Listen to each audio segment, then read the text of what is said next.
He'd seen it before, the brown paws digging deeper and deeper into the soft ground by the old mill. 3 days ago, he'd bought that crumbling structure for next to nothing, a pile of rotting timber and rust that everyone else had written off as worthless. The mill sat on the outskirts of Castor Creek, a small, half-forgotten town tucked between overgrown lots and wild grass that seemed to grow faster than anyone could cut it. Ray wiped the sweat from his forehead with the back of his hand when he noticed something strange about Spark's behavior. The dog wasn't just digging out of instinct. She was fixated, consumed, as if something buried down there was calling to her in a way he couldn't explain. He walked closer, watching the loose dirt pile up around a deepening hole. Then he heard it, a dull metallic scrape when her paw hit something solid. Kneeling beside her, Ray started clawing at the ground with his bare hands. The earth was cool and damp, clinging beneath his fingernails as he dug through layer after layer. Spark stepped back, panting, watching every move he made. Then his fingers brushed something rough. Iron, corroded and uneven. He kept working around it until the shape took form, a heavy rectangular box. Gripping it with both hands, he heaved until it tore free from the soil that had held it prisoner for decades. Ray stood there, breathing hard, staring at the rusted hulk in his hands. The box was scarred with dents and long scratches, not the kind time would leave, but the kind left by someone desperate to destroy what was inside. He carried it over to the window, where sunlight leaked through the shattered panes. The metal looked like it might crumble if he touched it too roughly, yet it felt unnervingly solid. There was no lock, just a lid sealed shut by rust and age. He found a rusty crowbar leaning in a corner and wedged it under the edge. The lid groaned, resisted, then slowly began to give. When it finally popped loose, a wave of must and damp soil filled the air. Ray pushed the lid aside and peered in. His heart started to pound. Coins, dozens of them, maybe hundreds, stacked unevenly, many fused together with oxidation. He lifted one carefully. It was heavy silver marked with symbols he didn't recognize. Beneath the coins was a bundle wrapped in decaying cloth that disintegrated at his touch. Inside were 3 copper bars, each about the length of his forearm. He sat back on the dirt floor, staring at the strange, beautiful mess spread before him. Spark came closer, nudging his leg with her nose, as if asking what came next. Ray covered the box with an old tarp and left the mill, legs trembling. He needed to understand what he'd found, needed to know if it was real, and more importantly, where it had come from. As he locked the mill's door with a padlock he'd bought that morning in town, he didn't notice the man standing by the old wooden fence next door, watching. Ben leaned casually against the posts, his eyes fixed on the mill. He'd seen Ray rush in earlier and come out even more rattled. He'd seen the look on his face, the look of a man who'd just found something that could change everything. And Ben wanted to know what that was. Ray drove home with the box hidden beneath the truck seat, covered by feed sacks. Every bump on the dirt road twisted his gut tighter. He hadn't told a soul, not his kids, not anyone. Not until he was sure of what he'd uncovered. His house was simple, a one-story place with weathered siding and a tin roof that rattled whenever it rained. He slipped in through the back door, carried the box straight to his bedroom, and locked the door behind him. Spark curled up by the foot of the bed, eyes following his every move. Ray spread the coins out over the faded quilt. 23 in total, each with a unique weight and texture. Some bore faces, others strange crests or crowns. He grabbed a magnifying glass he used for checking documents and leaned in. The letters were worn thin, but he could make out part of an inscription, a date, 1860-something. The last digit was unreadable. A chill ran down his spine. If the coins were real, they were more than a century and a half old. The copper bars, too, bore rough markings, hand-forged, imperfect, unmistakably crafted by someone long gone. He weighed one in his hand. Maybe 2 kilos. Then, a knock at the door. Ray nearly dropped the bar. He swept everything back into the box, shoved it under the bed, and went to answer. Ben stood there, that same thin smile on his face, the kind that never reached his eyes. The man wore a crisp shirt and a straw hat, hands tucked in his pockets like this was just a friendly call. "I heard you bought that old mill by the highway," Ben said, his tone almost too calm. Ray nodded, trying to keep his face neutral. "Yeah, thought I'd fix it up a bit. Dangerous place to be poking around alone." Ben said, glancing past him into the dim house. You never know what folks might have left behind in those kinds of places. Ray tightened his grip on the door. I'm taking it slow.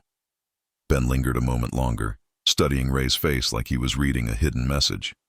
Then he stepped back. Well, if you need tools or supplies, you know where to find me. Got good prices, he said, and turned away, walking down the dusty road far too slowly. Ray shut the door and leaned against it, his pulse hammering. That hadn't been a friendly visit. Ben suspected something. Maybe he'd seen more than Ray thought. He went back to the bedroom and pulled the box from under the bed. There was only one person he trusted who might help him figure this out without asking too many questions. Sylvia, who lived 3 properties down in a house even humbler than his. She'd spent her entire life in Castor Creek and knew the kind of old stories people forgot. Stories about buried treasure, lost during the wars. If anyone would know, it was her. Ray waited until dark, slipped a few coins into a small cloth bag, and left through the back door with Spark trotting beside him. The night was moonless and cold, lit only by a sprawl of stars above. He stayed off the main road, cutting behind the fields to avoid being seen. When he reached Sylvia's house, he tapped softly on the back window. The light flicked on, and Sylvia appeared in the window, her wrinkled face pinched in confusion. Ray, what on earth happened? He motioned for her to open the door. I need you to see something. She unlatched it and quickly pulled him inside, shutting the door behind them. Ray emptied the small sack onto the kitchen table. The coins spilled out, clinking loudly in the stillness of the night. Sylvia's eyes widened. She picked one up with trembling hands and held it close to her glasses. For a long moment she said nothing. When she finally spoke, her voice was low and tense. Where did you find these? Ray told her everything. About the mill, about Spark digging, about the rusted box buried beneath the floor. Sylvia didn't look up once. Her thumb brushed over the engravings, tracing the faint date. These markings. This design, she murmured, turning the coin in her fingers. They're from around the time of the Civil War. Ray sank into the nearest chair. The Civil War? She nodded slowly. This whole area, Castor Creek, was a supply route back then. There were soldiers, traders, even deserters passing through. Folks buried things when they had to flee, and most never came back for them. She looked at him sharply. If you found this, there could be more. And if there's more, you're not the only one who's going to want it. Ray felt the weight of her words settle in his chest. Ben, he muttered. Sylvia reached across the table and took his hand. You need to be careful who you talk to about this. Things like this bring out the worst in people. And Ben, he's not the kind of man to let an opportunity slip. Ray left Sylvia's house with more questions than answers. He knew what he had now, something of real historical value. But that also meant danger. That night he didn't sleep. The iron box was hidden inside the wall closet, buried under old blankets. Every sound outside, a rustle of leaves, an owl's cry, made his muscles tense. Spark was restless too, her ears twitching at every noise. When dawn finally came, Ray knew what he had to do. If there was more buried at that mill, he had to find it before someone else did. He grabbed a shovel and a pickaxe, and headed out with Spark before anyone in town was awake. Under the morning light, the mill looked less menacing, but also more exposed. He checked the padlock. Still secure. He went inside and straight to the spot where Spark had dug. The hole was still open, the soil dark and loose where the box had once been buried. He began digging again, widening the hole in careful circles. The shovel struck roots and stones, tearing through the hard earth. Spark sniffed at each pile of dirt but didn't seem as agitated as before. 2 hours passed. Sweat soaked his shirt and his back throbbed. Then the shovel hit something different, not metal. Wood, rotten and brittle. He dropped the shovel and cleared the dirt with his hands. A plank.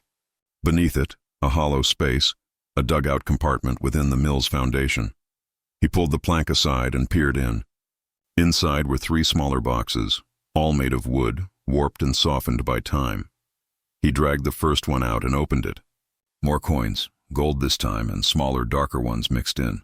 The second box held documents, wrapped in waxed cloth that had mostly survived the years. Ray didn't dare open them here. The third box was the smallest. Inside were jewels, rings, brooches, a necklace with stones that still caught the light beneath a layer of grime. Ray sat on the dirt floor, surrounded by his discovery, trying to process what it all meant. It was worth more than he'd earn in 10 lifetimes working the land. Enough to guarantee his children's future. Enough to change everything. But it also felt heavy. Too heavy. How would he explain this? How would he protect it? And what would the authorities say if they found out? Sylvia had said these were historical artifacts. That might mean they technically belonged to the state. He was lost in thought when he realized he wasn't alone.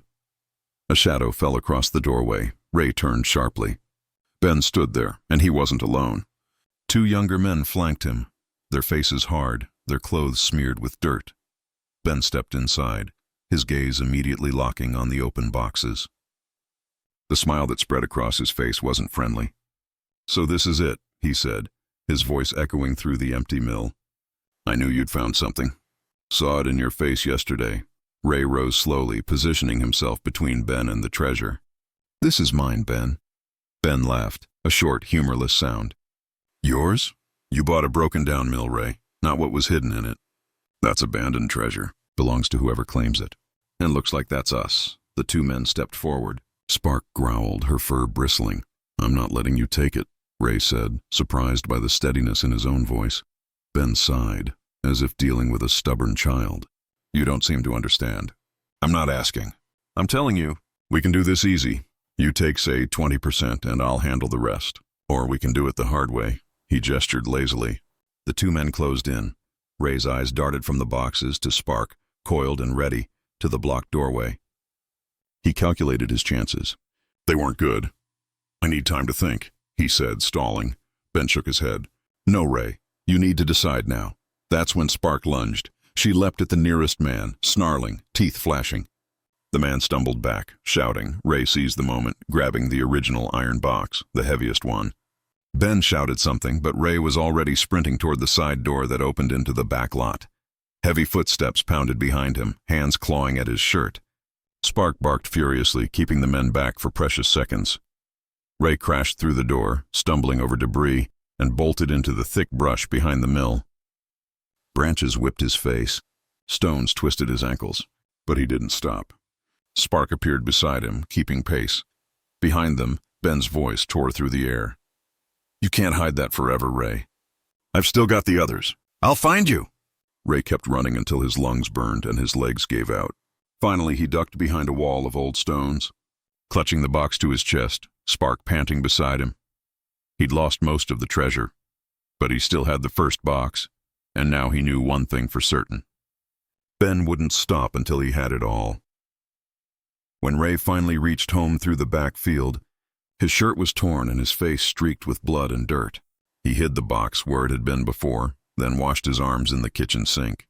He needed a plan. Ben had most of the treasure now, but that wouldn't satisfy him. The man was greedy and always had been. It was only a matter of time before he came back. Maybe with more men, maybe with worse intentions. Ray looked over at Spark, drinking noisily from her bowl. She'd risked her life for him. He'd have to be at least as brave as she was. That afternoon, he did something he'd never imagined himself doing. He took 2 silver coins, slipped them into his pocket, and drove to the Castor Creek Sheriff's Department. The building was small, its paint peeling, the flag out front faded and torn by the wind. Inside, a young deputy sat behind a cluttered desk. "I need to file a report," Ray said. The deputy picked up a pen and a form. "What kind of report?" Ray took a breath. "I found historical artifacts on my property," he said quietly, "and someone's trying to steal them from me." The deputy's eyes lifted, suddenly alert.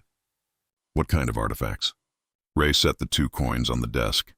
The deputy picked one up, studied it closely, and let out a low whistle. "Where'd you get this?" Ray told him everything. The mill, Spark digging, the buried box, Ben's visit, the break-in. The deputy took notes, asking a question here and there. When Ray finished, the man leaned back in his chair. "This is serious. If these are really from the Civil War, there are protocols. You can't just keep everything," I figured, Ray said. "I want to do the right thing, and I want Ben stopped from stealing what isn't his." The deputy nodded. "I'll need you to show me where you found them, and we'll have to call the State Historic Preservation Office. Can we go now?" They drove out to the mill in an old cruiser that rattled over every rut in the dirt road. When they arrived, the padlock hung broken. Ben and his men had been back. Ray rushed inside with the deputy right behind him. The hole he dug was larger now, the floor a churned mess of wet earth. The 3 wooden boxes were gone. "They took everything," Ray said, the words dragging with frustration. The deputy worked the scene, snapping photos with an aging camera from the car. "Any witnesses? Anyone who can confirm Ben was here?" Ray thought of Sylvia. She knew about the coins, but she hadn't seen the break-in. "No direct proof. Just my word against his." The deputy sighed. "I'll open an investigation, but I'll be straight with you. Ben's got pull in this town. Knows the right people. That'll make it harder." Ray felt heat rising in his chest. "So he just steals and walks away?" "I didn't say that," the deputy replied. "I said it's hard, not impossible." On the ride back to the station, Ray realized he needed more than the law to protect what was left. He needed someone who understood the history and could validate the find publicly. Sylvia had mentioned the state preservation folks. Maybe they could help. The days that followed felt like living under a storm cloud. Ray locked every door and window. He slept with a knife under his pillow. Sparks slept across the bedroom doorway, waking at the slightest sound. Ben didn't show his face, but Ray felt him everywhere. The merchant's truck crawling past the house, the looks people gave him in town, the whispers that followed him down the aisles. Ben was telling his own version of the story, and it made him look like the victim.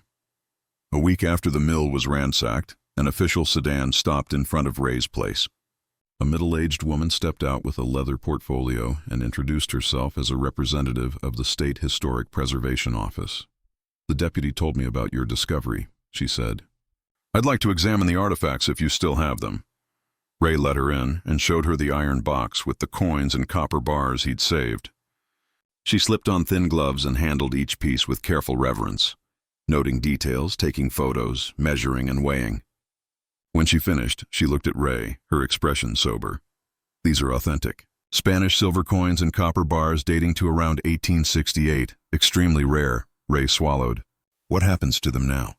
"By law," she said, closing her portfolio, "historical artifacts found on private property must be reported to the state." "You did the right thing. We'll begin cataloging and evaluation. If everything checks out, you'll be entitled to a finder's reward." Relief and worry tangled in his chest. "How much is that?" "It depends on the final appraisal," she said. "But it's usually a percentage of both the historical and market value. It can be significant." After she left, taking the box to a secure facility for expert review, Ray sat on the porch, staring across the green fields and creeping ivy, the old water wheel gray against the bright sky. He'd done what felt right, but now his hands were empty. Just a promise of a future payment and the certainty that Ben still had most of the trove hidden somewhere. This wasn't over. If you're following this story, stick around. What comes next will decide everything. 2 weeks passed with no word from the state. Ray kept to his chores, working the land, tending the animals, but never stopped watching the tree line, the road, the fence. Ben hadn't shown himself since the day at the mill, and that silence scared Ray more than open threats. Men like Ben didn't quit. They just changed tactics. The first bad news came from Sylvia. She arrived one rainy morning, her slicker dripping on Ray's porch. "I need to tell you something," she said, voice tight. He ushered her inside and poured hot coffee. She wrapped both hands around the mug, drawing warmth and courage. "Ben's telling folks you stole artifacts he found at the mill before you bought it. Says you trespassed on his property and took what wasn't yours." Ray felt his blood rise. "The mill's mine. I've got the deed." She shook her head. "He's saying the sale was fraudulent, that the previous owner didn't have the right to sell because of some unresolved inheritance dispute. He's rallying people who believe him." Ray shot to his feet, chair scraping the floor. "That's a lie, and he knows it." "I know," Sylvia said, laying a hand on his. "But he's got money and influence. He's already talked to the mayor, the judge. He's building a narrative. You need to protect yourself." Ray ran a hand through his hair, thinking hard. If Ben convinced the authorities the property wasn't legitimately his, then everything he'd done with the state could collapse. Worse, he could be accused of theft. "I need the original deed. I need to prove the sale was legitimate." He spent the rest of the day digging through old folders until he found it. The deed, yellowed but clear, stamped and signed where it needed to be. He took it straight to the deputy who'd filed his report. The man checked the papers and nodded. Everything looks in order. The sale's legal. He frowned. But Ben filed a civil suit challenging the title. You'll need a lawyer. The weight of it hit Ray squarely. He didn't have that kind of money. He barely had enough to keep the lights on. What am I supposed to do? I can try to talk to the judge and explain the situation, the deputy said. But I can't promise anything. That night, Ray lay awake listening to the rain tap the tin roof. Spark snoring softly at the foot of the bed. What had started as a discovery that looked like salvation had turned into a legal snare that could ruin him. He thought about giving up, letting Ben take it all and walking away. Then he pictured his wife's face, the sacrifices she'd made, the kids who counted on him. He couldn't quit. Not now. The turning point came from the last place he expected. 3 days later, the woman from the state returned, this time with an older man in scuffed glasses and a worn leather briefcase.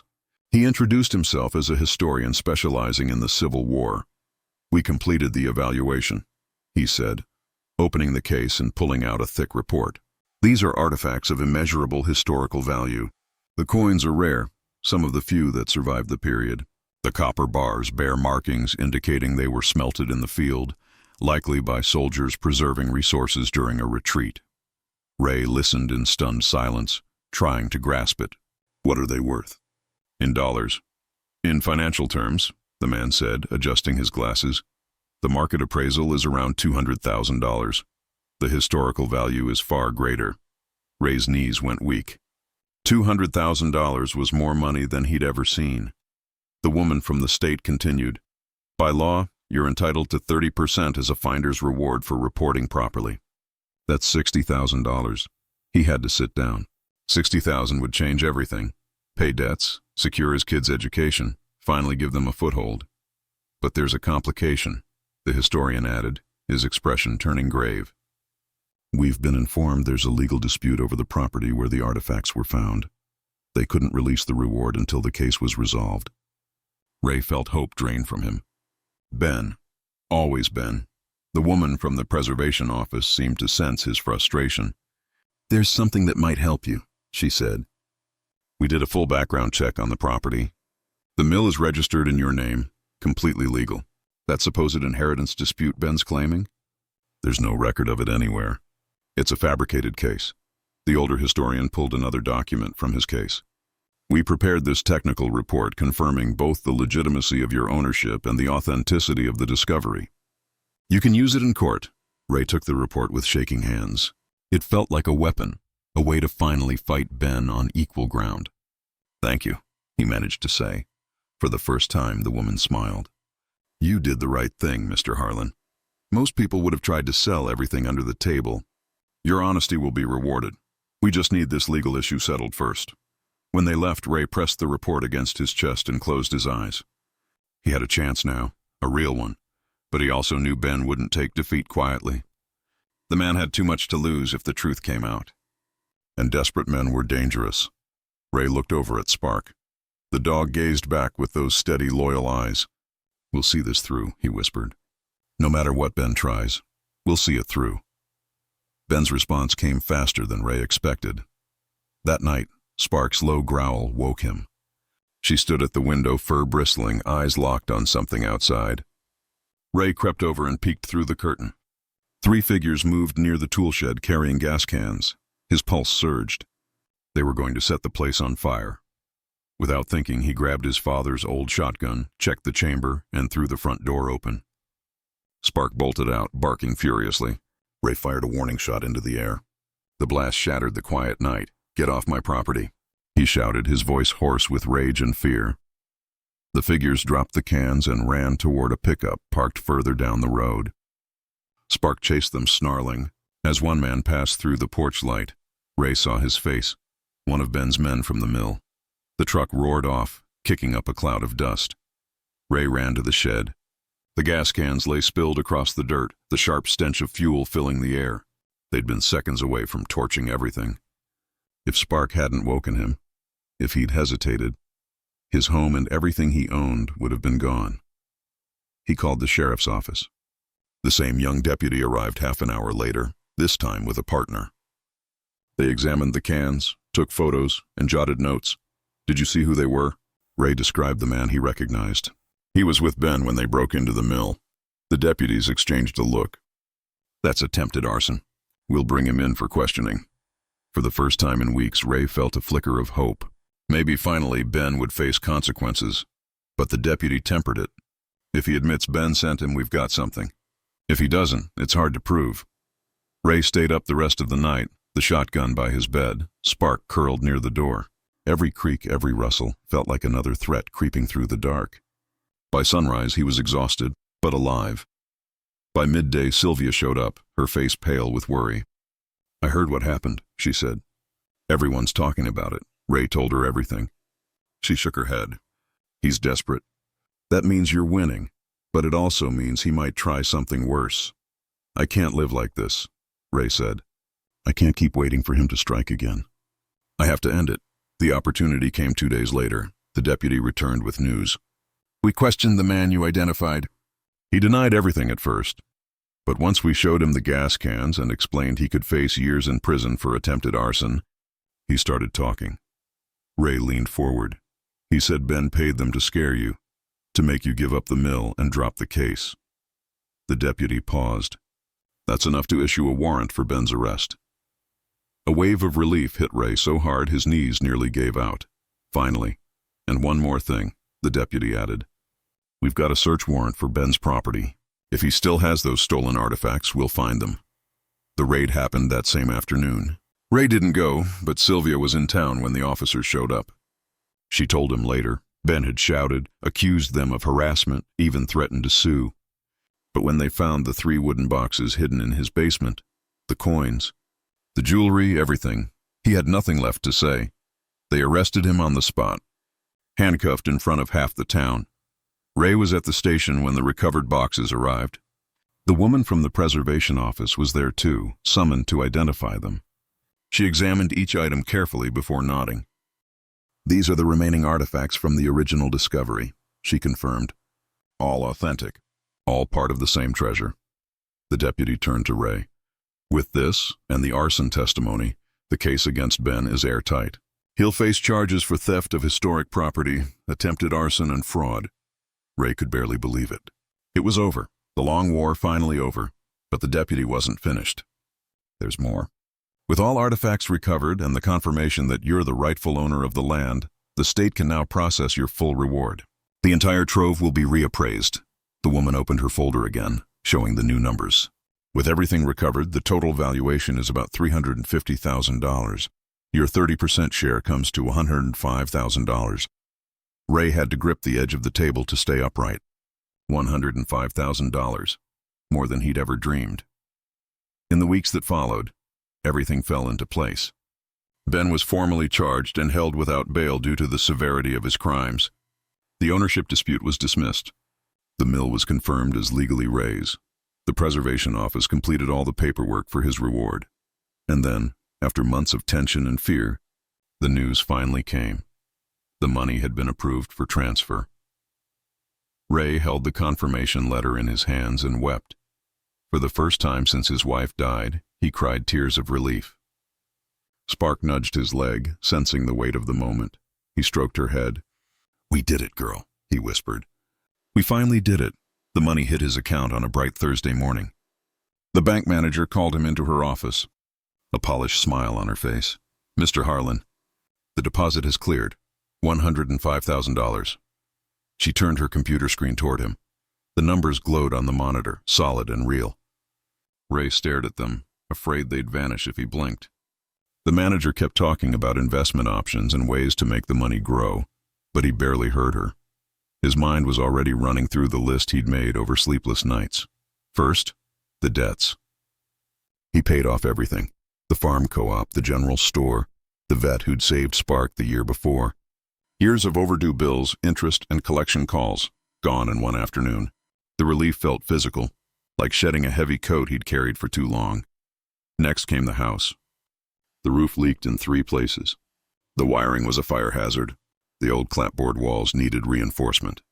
Ray hired a local handyman Sylvia recommended, a quiet, reliable guy. Within 2 weeks, the house was transformed. A new ceramic roof, Safe new wiring, reinforced and painted walls, and real glass windows instead of warped shutters. He even bought a new stove to replace the one that had outlived 2 decades of winters. The house finally felt like a home again, not just a place to survive. When Ray told his kids the news, gathered in the freshly painted living room, disbelief and joy spread across their faces.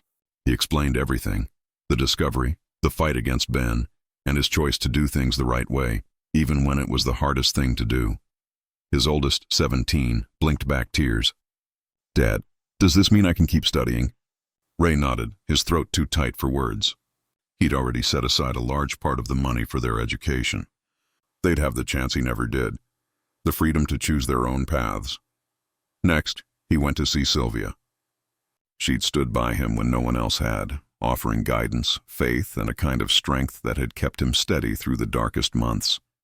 He showed up at her porch with an envelope. Sylvia opened it. Inside was a stack of bills. "Ray, I can't take this," she said, pushing it back toward him. "You can and you will," he replied softly. "Without you, I'd have had no idea what I'd found, or what it meant. This is yours by right." She pressed the envelope to her chest, eyes misting. "You're a good man, Ray. Your wife would be proud." The mill had become a delicate subject. Ray still owned the property, but it now carried historical importance. The State Historic Preservation Office reached out with a proposal. "We'd like to turn the site into a small museum, a local heritage landmark," the representative explained. "The artifacts would be displayed permanently. Would you be willing to lease the property for that purpose? In return, we'd handle all restoration and upkeep." Ray thought for a long moment. The mill had brought him as much trouble as blessing, but it had also changed his life forever. "I'll agree," he said finally, "on one condition. There has to be a plaque mentioning Spark. She's the one who found it all." The official smiled. "You have my word." 3 months later, the Castor Creek Historic Mill Museum opened its doors. The old structure had been beautifully restored, its weathered wood and water wheel preserved just as they'd looked when Ray first found them. Inside, glass cases displayed the silver coins, the copper bars, the jewelry, and the time-worn documents. Informational panels told the story of the Civil War-era treasure and the soldiers who'd buried it. At the entrance, a bronze plaque read, "This historic site was discovered thanks to the persistence of Spark, loyal German shepherd of Ray Harlan, who unearthed the treasure buried here for over 150 years. Ray stood beside Spark at the grand opening, wearing a clean new shirt he'd bought for the occasion. Spark's coat gleamed in the sunlight, her collar new and shining. Dozens of people gathered, townsfolk, reporters, historians. The mayor gave a speech praising Ray's integrity. The woman from the preservation office spoke about the historical value of his find, and when they asked Ray to say a few words, he kept it simple. "I didn't do anything extraordinary," he said. "I just tried to be honest, and I learned that doing the right thing, even when it's hard, always pays off in the end." Ben wasn't there, of course. He sat in jail awaiting trial. His lawyers had tried to cut deals and reduce charges, but the evidence was too strong. Witnesses, documents, stolen artifacts, everything. The man who'd once held half the town in his grip was now just another inmate with an uncertain future. Ray didn't take pleasure in Ben's fall, only relief. Justice had finally done what it was meant to do. Walking through the restored mill, Spark sniffing curiously around each corner, Ray thought about how much had changed. 6 months earlier, he'd been broke, widowed, and hopeless. Now he had financial security, a safe home, a future for his kids, and the respect of an entire community. All because his dog had chosen to dig in one particular spot. All because he'd chosen the hard road, the honest one. The trial came on a cold morning in August. Ray sat on the witness bench, hands sweating despite the chill. The courthouse was packed. Locals and visitors alike had come to watch what people called the trial of the century. Ben entered in shackles, escorted by 2 deputies. He'd lost weight. The once proud merchant looked pale, unshaven, hollow-eyed. When his gaze met Ray's, it burned with pure hatred. The prosecutor's case was methodical and crushing. The stolen artifacts, the testimony of the arsonist, the forged paperwork about the property. Witness after witness confirmed every detail. Ben's lawyer tried to paint him as misunderstood, but the evidence spoke louder than any argument. When Ray took the stand, his voice trembled but never faltered. He told the jury everything: the purchase of the mill, Spark's discovery, the decision to report it legally, Ben's invasion, the threats, the night he nearly lost everything to fire. Ben's attorney tried to suggest Ray had been motivated by money, but the prosecutor countered by showing how Ray had refused illegal offers far greater than the state's reward. He had chosen integrity over greed. The trial lasted 3 days. When the jury finally returned, the verdict came swift and unanimous: guilty on all counts. The judge's gavel echoed through the room. Ben slumped in his chair, the last trace of arrogance draining from his face. 8 years for theft of historical property. The judge read. 3 years for attempted arson. 2 for fraud. Sentences to be served consecutively. 13 years total. Ben would be an old man when he walked free again. Outside the courthouse, Sylvia hugged Ray tightly. "It's over," she whispered. "Finally over," he nodded. But deep down he knew it wasn't an end. It was a beginning. The months that followed were the calmest of his life. No more fear, no more sleepless nights with a shotgun at his side. His children thrived. His son enrolled in a sustainable agriculture program, hoping to modernize the family farm someday. His daughter, gifted with numbers, talked about studying accounting. The Mill Museum became a regional attraction. Schools brought students to learn about the discovery. Tourists stopped by for photos with the bronze plaque honoring Spark. The old dog, now graying at the muzzle, greeted visitors with quiet dignity, as if she knew exactly what she'd done. The preservation office offered Ray a part-time position as the official caretaker of the site. It wasn't much money, but it came with benefits and a sense of peace. He accepted gladly. He liked being near the place where everything had begun, telling visitors the story, keeping the memory alive. A year after the discovery, Ray sat on the porch of his renewed home, Spark stretched at his feet, watching the sunset turn the sky shades of orange and violet. He thought of his wife, how she would have loved to see their family safe and thriving. He thought of all the choices he'd faced, the moments when the wrong path would have been easier, and how, in the end, doing the right thing had brought him something more valuable than money: self-respect. His kids came home from school, loud and laughing, the house filling with warmth and chatter. As he cooked dinner and listened to them talk about friends and plans for the future, Ray realized this was the real treasure. Not the coins or the copper bars, but the peace, the security, and the chance to build a dignified life. Ben never got visitors in prison. His influence evaporated the moment he was convicted. His businesses were sold off to pay debts and restitution. The man who once ruled Castor Creek through greed and manipulation was forgotten, replaced in the town's memory by the story of an honest farmer and his loyal dog who found history buried beneath their feet. And so life went on in Castor Creek. The weeks became months. The months turned into seasons. But something had changed in the town. People talked more about integrity, about doing the right thing even when no one's watching. They told their children the story of the mill not just as a tale of buried treasure, but as a lesson about honesty, courage, and faith. Spark, now a local legend, lived out her last years surrounded by love and recognition, somehow knowing she had changed her owner's fate. And Ray, standing on the land that had once nearly broken him, knew every decision, every hardship had been worth it. The treasure had been found and preserved. Justice had prevailed, and one family's future had been rebuilt, all because a man chose integrity when it would have been so much easier to choose otherwise.